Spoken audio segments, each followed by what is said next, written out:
Well, it's finally here. Ethereum's merge is complete. Plus, new taxes have hammered the crypto sector in India. So why are more women plugging into crypto trading there? We'll also take a deep dive into blockchain's carbon footprint, including what improvements the merge could have. The long wait for Ethereum's merge is over. According to the stream broadcast on the Ethereum Foundation's YouTube channel, completion of the final section known as the Paris upgrade happened shortly before 3 p.m. Hong Kong time. This was the first step in Ethereum's big journey toward being a very mature system. The upgrade will make the blockchain more energy efficient and potentially increase transaction speeds. The Ether token has gained about 50% over the last 3 months and was hovering around $1,600 shortly after the merge was completed. Meanwhile, India's crypto industry has been through tough times so far this year. The country's central bank has said it is seeking a complete ban on crypto, while Finance Minister Nirmala Sitharaman introduced a flat 30% tax on all crypto income in April. Then, a 1% tax deducted at source on crypto transactions was introduced in July. Many day traders gave up on crypto trading in the country as a result. But despite all this, there is one bright spot for crypto exchanges, as the number of women turning to digital assets is rising. Forkast Pradipta Mukherjee takes a look at what's happening and why. While the overall number of women in India investing in cryptocurrencies is not huge, that figure is growing. That's according to data from several crypto exchanges in the country. WazirX, India's largest exchange by trading volume, told Forkast that out of its 10 million users, 15% are women, adding that the number surged 1,000% in 2021 when markets boomed. Meanwhile, Minal Thukral of CoinDCX said women are on track to make up 20% of its users by August next year, up from around 14% right now. CoinDCX says it has 13 million users on its platform. Broad increase in Web3 and crypto adoption in women in India that we are seeing is primarily because of two reasons, right? So one is your increase in professional contributions and professional inclusiveness of women in crypto and Web3, right? Be it DeFi, be it crypto. There's an increase in the women who are professionally involved, right, in crypto and Web3 companies. And then second is the overall advent of personal finance, right, where in India we are seeing this across asset classes where more women are adopting to investment opportunities beyond, let's say, fixed income deposits. And that is also leading to an increase in crypto, right? I think both of these trends will continue, right, to a good extent. And if I had to simply project, given the data from the last 1 year or so, I would expect the women user base share to go as high as 20% by the next year. So who are these women that are signing up with CoinDCX? We have seen a huge increase in the composition of women users in our entire user base, which is a 40% significant jump, right, over the last 1 year. This is sort of the one key insight. And in terms of demography, I think I would not say the demography of the women user base is very different from our overall user base, right? So most of them belong to the 23 to 40 age group. 80% of them are from tier 1 and tier 2 cities. A good percentage of them are either graduates or postgraduates, right, and so on and so forth. So yeah, I think that's a good insight that we have seen with respect to women adoption of crypto in India over the last 1 year or so. Cryptocurrencies are proving to be an option for Indian women who want to be financially independent. 20-year-old investor Chahal Verma told Forkast Bitcoin is revolutionizing the entire financial system and she wanted to be a part of it. Verma started investing in cryptocurrencies in October 2020. She says this month, about 20% of her total investments are in stocks and the remaining 80% are in crypto.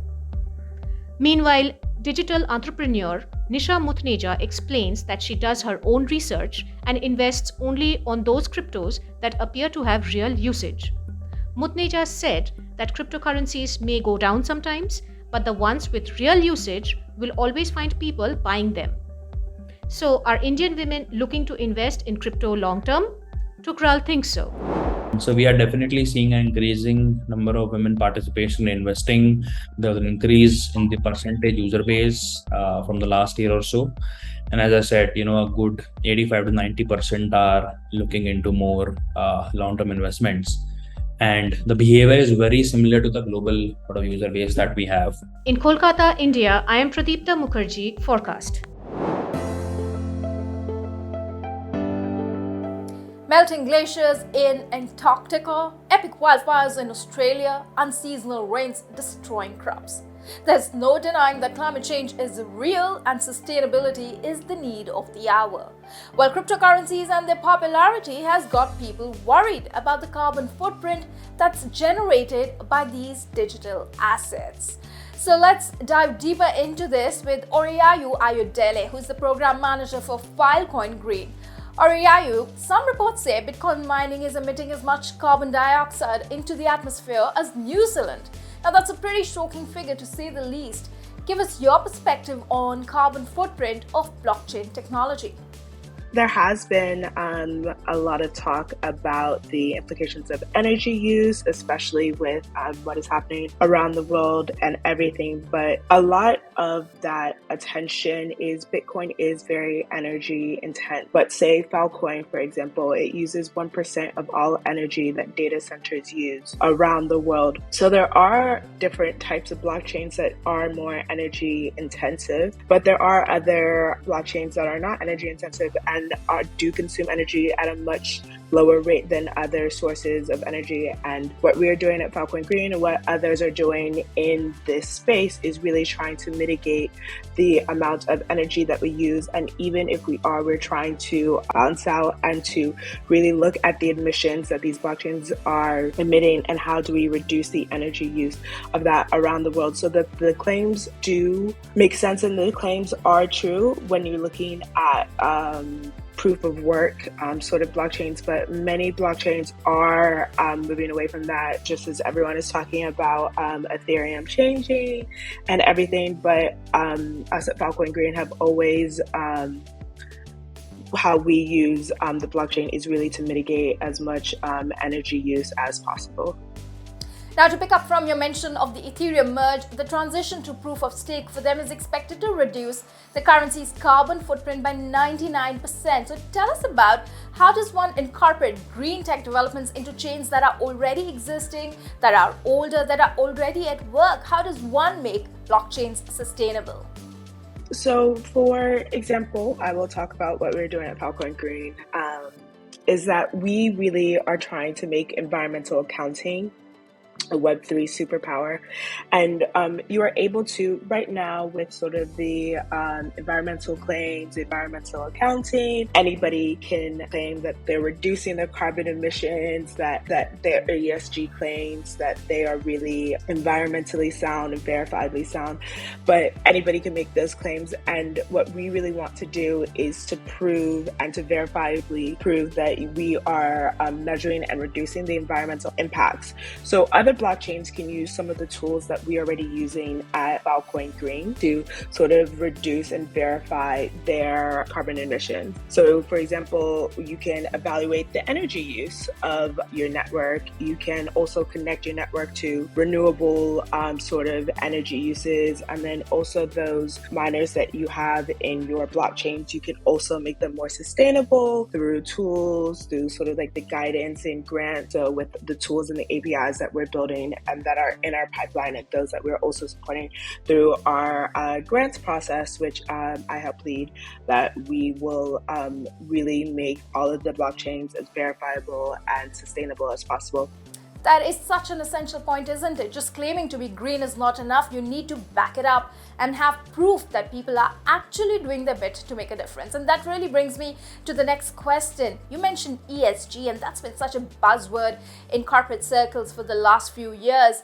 And if you talk about ESG and sustainable investments, especially with the advent of green blockchains, with the advent of sustainable blockchains, do you think we could see ESG-linked crypto investments possibly get that bump up, driving institutional investments and institutional interest in the space? I 100% think so, because at the moment when you are, like, let's say corporations are reducing their carbon emissions, that these carbon emissions that they say that they're reducing, they are reducing them a year after the fact. And then these are not verifiable, that these are not really targeted, and these are not really tuned in with the energy that they're consuming, because you may be consuming energy in Texas and you're offsetting it by energy in Singapore. And really our value proposition at Filecoin Green and the other things that we're doing is that we're able to verifiably prove that this is how we are offsetting these emissions. So I think that being able to have these solid data and then being able to verify it and being able to show as quickly as possible, it really will bring investments into the sort of crypto space, especially looking at the green space as well, because there are also different ways you can do that as well, with beyond just offsetting carbon emissions. You can also do it for solar, for also like storage providers, and then you can also track deforestation. So there are lots of different ways that you are able to do that and really be able to provide it on the blockchain and provide support and data and up-to-date information for not only for these businesses, but for also the investments as well. Ariya, it was such a pleasure talking to you today, and we can't wait to hear more from you at the Phil Singapore 22 Summit, which kicks off on September 26th. And finally, a reminder that Forkast's latest Crypto Rising live stream event is next week. It happens 9 p.m. Eastern, September 21st, 9 a.m. Hong Kong time, September 22nd. Some of Asia's industry leaders and regulators will be sitting down with Forkast's editor-in-chief Angie Lau to discuss the future and challenges of central bank digital currencies and digital assets. So do sign up at Forkast.News. And that's your daily forecast from Asia to the world. Follow us on Twitter for the latest updates at Forkast_News. Until next time, I'm Forkast Megha Chaddah.